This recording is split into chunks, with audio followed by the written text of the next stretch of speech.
এটা তো অনেক লম্বা চড়া কথা বলার মতো জিনিস এবং উচ্চমার্গীয় হাইপোথেটিক্যাল ইস্যু। এটা নিয়ে অনেক কথা বলা দরকার, কিন্তু সে সময় আমাদের হাতে নাই।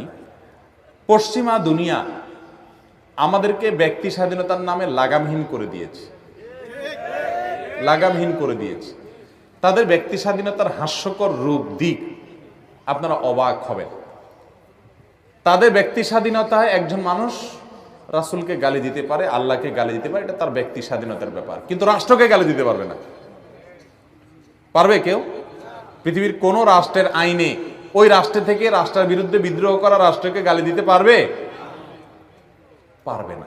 তাহলে স্বাধীনতা তো লাগামহীন না, বোঝা গেল। এবং ইসলাম তো সেটাই বলে যে লাগামহীন হওয়া উচিত না, কিন্তু তারা ধর্মের বেলা আসলে লাগামহীন হয়ে যায়। ঠিক একইভাবে নারী পুরুষ দাম্পত্য জীবনে যখন তারা বসবাস করবে, একসাথে থাকবে, আল্লাহ বলেছেন আর রিজালু কাওয়ামুনা আলান নিসা, মেয়েদের উপর আল্লাহ তাআলা পুরুষদেরকে অভিভাবক করেছেন।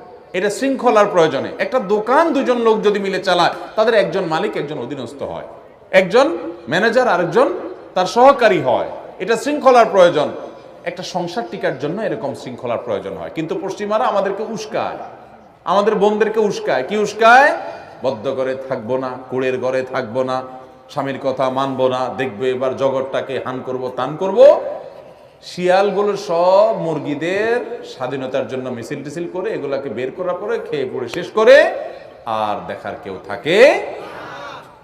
যে সমস্ত আমাদের বোনরা এ সকল বাটপারদের বাটপারির পালায় পড়ে তারা অতি স্বাধীন হতে গিয়ে তারা নিজেদের নিরাপত্তা নষ্ট করেছে, সব শেষ করেছে, তারাই জানে যে এদের প্রতারণার খপ্পরে পড়ে তারা কি হারিয়েছেন। তবে এর মানে আমি এটা বলছি না যে ইসলাম বলে মেয়েরা টর্চার্ড হয়েও স্বামীর সংসার করেই যাবে, কিচ্ছু বলবে না, না সেটা বলে না, মোটেই না।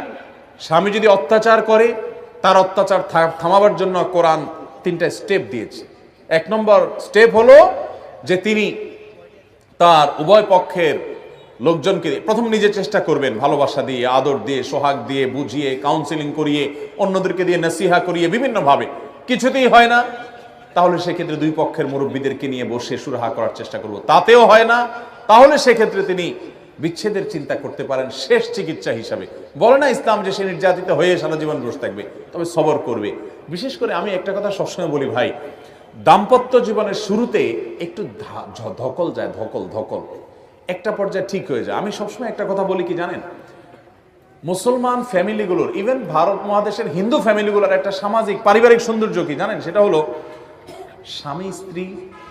স্বামী স্ত্রী